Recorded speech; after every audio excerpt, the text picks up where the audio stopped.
안녕하십니까. 뉴스투데이 강원입니다. 국민의힘 김진태 강원도지사 예비후보가 어제 장동혁 대표 등 당 지도부와 함께 현장 행보로 양양을 찾았습니다. 김진태 후보가 현장에 불만을 전달하며 장 대표의 결자 해지가 필요하다는 작심 발언을 쏟아낸 뒤 불편한 기류가 감지됐습니다. 보도에 박은지 기자입니다. 양양 수산리 어촌회관에 김진태 강원도지사 예비후보와 장동혁 국민의힘 당대표가 함께 도착했습니다. 마을 회관을 돌아보는 김 후보의 현장 행보에 동행해 주민들과 짧게 인사를 나눕니다. 장 대표는 이제 강원도가 올라갈 시간이라며 동서남북 고속도로 추가 건설과 춘천과 원주를 잇는 GTX 연장 등 수도권 1시간대 교통망 완성을 공약으로 내걸었습니다. 또 의료 AI, 첨단 의료산업 발전, 석탄산업 전환 지역 성장 거점화, 동해안 수소산업 전진기지 구축 등 4개 지역 공약을 발표했습니다. 그러면서 강원도를 가장 잘 아는 도지사로 김진태 후보 지지를 호소했습니다. 강원도민들과 함께 부대끼며 살아온 강원도를 잘 아는 도지사가 반드시 필요합니다. 평생 강원도와는 상관없이 살아온 낙하산 후보에게 강원도 살림과 강원도 발전을 맡길 수는 없습니다. 반면 김 후보는 당 지도부를 환대한 뒤 곧바로 현장에서 뛰는 후보들을 대변해 불만을 쏟아냈습니다. 중앙당 때문에 투표하지 않겠다는 지지층이 많다며 장 대표의 결자 해지가 필요하다고 했습니다. 하루 종일 발이 부르트도록 다녀봐야 중앙 뉴스가 뜰 때마다 가슴이 철렁 내려앉을 때가 많습니다. 당장 이제 42일 뒤면 생사가 결정되는 후보 입장에선 속이 탑니다. 불편한 기류 속에서 비공개 회의가 진행된 뒤 남해항으로 옮겨 일정이 이어졌습니다. 면세유 가격 인상과 어획량 감소 등이 겹쳐 조업 일수를 줄이며 버티고 있는 어민들의 어려움을 듣고 현장을 점검했습니다. 200리터에 한 18만 원씩 나갔는데 지금 얼마? 지금은 28만 원 나가거든요. 근데 이것도 24일까지는 28만 원이라고 그 이상이 되면은 또 34만 원까지 얘기를 하시더라고요. 김진태 후보는 면세유 지원 방안 등을 더 꼼꼼하게 챙기겠다며 농업에 적용 중인 강원도 반값 농자재 지원 사업을 어업에도 확대하겠다는 맞춤 공약도 내놨습니다. 어민들의 이런 어려움이 점점 깊어가고 있어서 그물 사시고 이런 어자재를 구입할 때도 반값을 지원하는 것을 공약으로 넣었습니다. 한편 장동혁 대표는 어촌 일정을 마친 뒤 기자들과 질문 답변 시간을 갖고 김 후보의 결자 해지 발언이 무슨 의미인지 모르겠다며 선거에 이기기 위해 중앙당에서 무엇을 해야 할지 고민하겠다고 답했습니다. MBC 뉴스 박은지입니다. 6.3 지방선거가 약 40일 앞으로 다가왔습니다. 더불어민주당이 기초단체장 후보 결선 결과를 발표하면서 강릉을 제외한 강원 17개 시군의 대진표가 완성됐는데요. 먼저 각 시군별로 어떤 후보들이 맞붙게 되는지 김도균 기자가 정리했습니다. 전현직 시장 대결로 관심을 모았던 더불어민주당 춘천시장 결선에서는 육동환 현 시장이 승리했습니다. 이로써 춘천은 현직인 육동환 후보에 맞서 국민의힘 정광열 전 삼성전자 부사장, 무소속 김윤기 전 양양군청 공무원, 김팔봉 전 강원도 사회적경제위원회 위원이 도전하는 대진표가 완성됐습니다. 그다음 원주입니다. 더불어민주당 구자열 전 강원도지사 비서실장과 국민의힘 원강수 원주시장의 양자 대결이 성사됐습니다. 전현직 시장 군수 대결도 속초와 평창, 영월까지 3곳에 달합니다. 속초는 더불어민주당 김철수 전 시장과 국민의힘 이병선 현 시장, 무소속 염하나 속초시의원 등 3명이 맞붙습니다. 평창은 더불어민주당 한왕기 전 군수와 국민의힘 심재국 현 군수의 맞대결로 치러집니다. 영월은 민주당 박선규 전 군수와 국민의힘 김길수 강원도의원, 조국혁신당 엄삼용 한강유역물관리위원회 거버넌스 분과장과 무소속으로 나선 최명서 현 군수가 맞붙습니다. 철원은 더불어민주당 한금석, 국민의힘 김동일 등 두 강원도의장 출신 후보와 무소속 고기영 전 현대건설 상무의 대진표가 완성됐습니다. 동해는 더불어민주당 이정학 전 동해시의원, 국민의힘 김기하 강원도의원, 개혁신당 김홍수 월드상가 대표가 3파전을 치릅니다. 삼척은 민주당 이정훈 전 삼척시 의장, 국민의힘 박상수 삼척시장, 개혁신당 김형우 전 산업통상자원부 동해자유무역지역관리원장, 삼표시멘트 주식회사에서 근무한 자유통일당 홍순근 예비후보가 나섰습니다. 태백은 김동구 더불어민주당 부대변인, 국민의힘 이상호 태백시장, 무소속 김용희 전 대흥탄광 대표가 경쟁하는 구도입니다.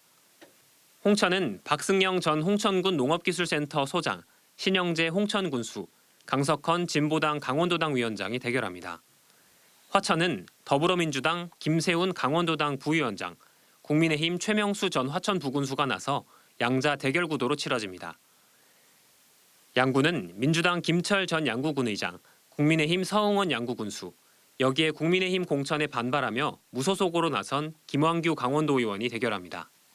인제는 민주당 최상기 인제군수, 국민의힘 엄윤순 강원도의회 농림수산위원장, 무소속 한상철 인제경제인연합회장이 맞붙게 됐습니다. 고성은 더불어민주당 한명준 군수와 국민의힘 박효동 전 강원도의원의 양자 대결로 치러집니다. 양양은 민주당 김정중 전 강원도의회 농림수산위원장, 국민의힘 김호열 전 양양군 부군수, 무소속 고재철 전 양양군 의장이 경쟁합니다. 횡성은 더불어민주당 장신상 전 횡성군수와 국민의힘 임광식 전 횡성군청 경제산업국장이 맞붙게 됐습니다. 정선은 더불어민주당 최승준 정선군수, 국민의힘 최철규 전 대통령 비서실 국민통합비서관이 맞붙습니다. 다만 강릉은 민주당 경선을 통과한 김중남 전 더불어민주당 강릉시 지역위원장, 무소속 김동기 전 워싱턴 총영사가 본선에 올라 있고 국민의힘 후보 자리를 놓고 권혁열 전 강원도 의장과 김홍규 강릉시장이 경쟁 중입니다. 국민의힘이 강릉시장 최종 후보를 발표하는 27일 강원 18개 시장 군수 대진표가 모두 완성될 전망입니다. MBC 뉴스 김도균입니다. 앞서 보신 것처럼 강원 17개 시군의 대진표가 완성됐습니다. 관심이 집중됐던 춘천시장 여야 후보도 확정되면서 본격적인 선거 국면에 들어섰습니다. 보도에 김세정 기자입니다. 춘천시장 공천을 확정받은 더불어민주당 육동환 예비후보. 지난 4년간의 시정 경험과 행정가 이력을 강점으로 내세우며 재선을 향한 본선 무대에 올랐습니다. 저는 대한민국 최고의 종합행정가입니다. 국가 정책 전체를 기획 조율한 그런 경험을 갖고 있습니다. 이것이 시장으로서 제가 춘천시 일을 하는 바탕이 됩니다. 공약으로는 경제도시, AI 선도도시, 교통혁신도시 등 5개 비전을 제시했습니다. 또 도시재생혁신지구와 기업혁신파크 등 그동안 추진한 사업을 본궤도에 올리려면 시정의 연속성이 필요하다고 강조했습니다. 국민의힘에선 먼저 공천장을 거머쥔 정광열 예비후보가 나섭니다. 대기업 임원과 강원도 경제부지사를 거친 정 예비후보는 50만 경제도시 춘천을 슬로건으로 내세웠습니다. 기업을 유치해 일자리를 늘리면 인구가 유입되는 선순환 구조를 구축해 춘천의 경제 규모를 키우겠다는 겁니다. 글로벌 상대로 비즈니스를 하면서 많은 실물 경제 경험을 가지고 있습니다. 아마 그 점이 책상에서 하는 경제와 크게 다른 점이 아닐까 저는 생각합니다. 특히 반도체와 바이오, 방위산업을 육성해 예산으로 버티는 도시가 아닌 투자로 성장하는 도시를 만들겠다고 했습니다. 행정을 강조한 육동환이냐, 경제를 강조한 정광열이냐, 각자 춘천의 청사진을 제시하면서 유권자들이 누구를 선택할지 관심이 집중되고 있습니다. MBC 뉴스 김세정입니다. 6.3 지방선거를 약 40일 앞두고 후보들의 움직임도 빨라지고 있습니다. 정식 선거운동이 시작되기도 전이지만 최근 원주시 공무원이 SNS 활동으로 선관위 조사를 받은 사실이 확인되면서 공직사회의 정치적 중립 논란이 다시 불거지고 있습니다. 윤하은 기자가 취재했습니다. 최근 원주시 소속 공무원이 원주시장 선거에 출마한 특정 후보의 게시물에 좋아요를 눌러 선관위 조사가 진행 중인 것으로 확인됐습니다. 아직 위법 여부가 가려지지는 않았지만 공무원의 경우 단순한 SNS 반응도 선거법 위반으로 여겨질 수 있습니다. 공직선거법 제9조는 공무원의 선거 개입 행위를 엄격히 금지하고 있습니다. 정당한 직무 수행이나 투표 참여 권유 행위 정도는 허용되지만 SNS의 지지 반대 의사 표시, 가짜뉴스 게시 유포, 출마자와 관련된 사조직을 만들어서는 안 됩니다. 하지만 SNS 사용이 활발해지면서 사적인 개인 활동과 공적인 의무 사이의 경계를 혼동하는 사례가 적지 않습니다. 현장에서 가장 많이 혼동하시는 사례는 SNS 활동입니다. 특정 후보자의 게시물에 계속적 반복적으로 좋아요를 누르거나 기사 링크를 공유하는 행위는 공직선거법 위반에 이를 수 있어 실제 최근 지방선거에서 공무원의 선거법 위반 사례가 꾸준히 적발되고 있습니다. 강원도의 경우 2014년 민선 6기 13건, 2018년 민선 7기 5건, 2022년 민선 8기에는 한 건도 없었지만 올해는 이미 4건이나 발생했습니다. 지방선거에서 이런 문제가 더 자주 불거지는 이유는 구조적인 특성 때문입니다. 같은 지역에서 함께 일하는 관계, 승진 인사와 예산 등으로 이어지는 연결고리 속에서 중립을 지키기 어렵고 적은 인구가 모여 사는 곳일수록 공무원의 의사표시 하나도 누군가에게는 압력으로 작용할 수 있습니다. 물론 교육 공무원도 예외는 아닙니다.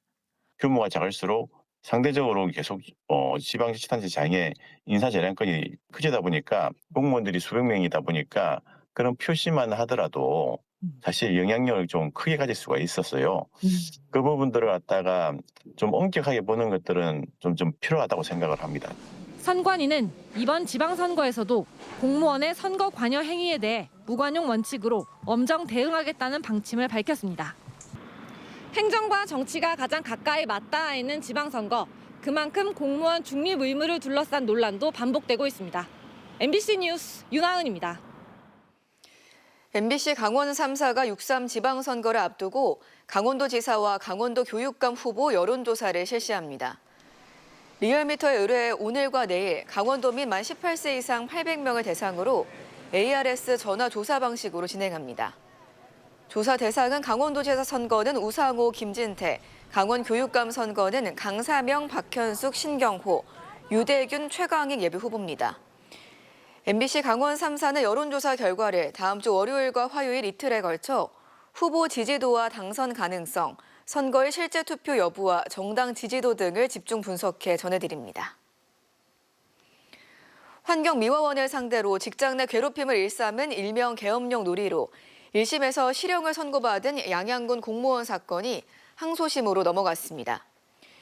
1심에서 강요 상습 협박, 상습 폭행, 모욕 혐의로 징역 1년 8개월을 선고받은 양양군 소속 7급 40대 공무원이 춘천지법 속초지원에 항소장을 제출했고 앞서 검찰도 항소장을 내면서 양측 모두 항소 절차에 들어갔습니다. 해당 공무원은 1심 선고 전까지 피해자들과 합의하지 못한 상태로 항소심에서 합의를 이어가겠다는 의사를 밝힌 것으로 전해졌습니다. 해당 공무원은 자신이 감독하던 20대 환경미화원 3명을 상대로 지난해 7월부터 11월까지 60여 차례 강요와 폭행, 협박과 모욕 등 반복적으로 괴롭힌 혐의로 재판에 넘겨졌습니다.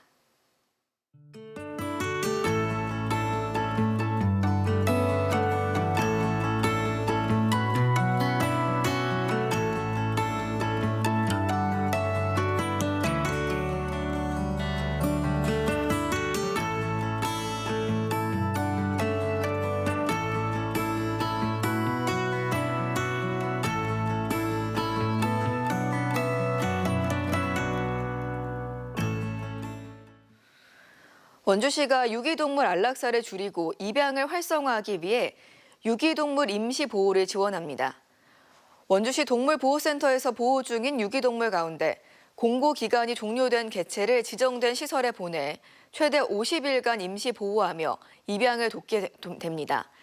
올해 사업 규모는 개 10마리로 선정된 동물 위탁관리 업체와 동물병원 등 전문시설에는 마리당 하루 3만 원, 최대 150만 원의 임시보호비가 지원됩니다. 개인 신청은 받지 않으며 임시보호를 원하는 시설은 다음 달 8일까지 원주시 농업기술센터로 신청하면 됩니다. 횡성군이 세금 환급 앱인 3.3과 협약을 맺고 해당 앱에서 고향사랑 기부제를 시행합니다. 횡성군은 이달부터 2,400만 명이 가입한 3.3 앱에서 고향사랑 기부제를 도입하고 기부금 결제 등을 원스톱으로 할 수 있다고 밝혔습니다.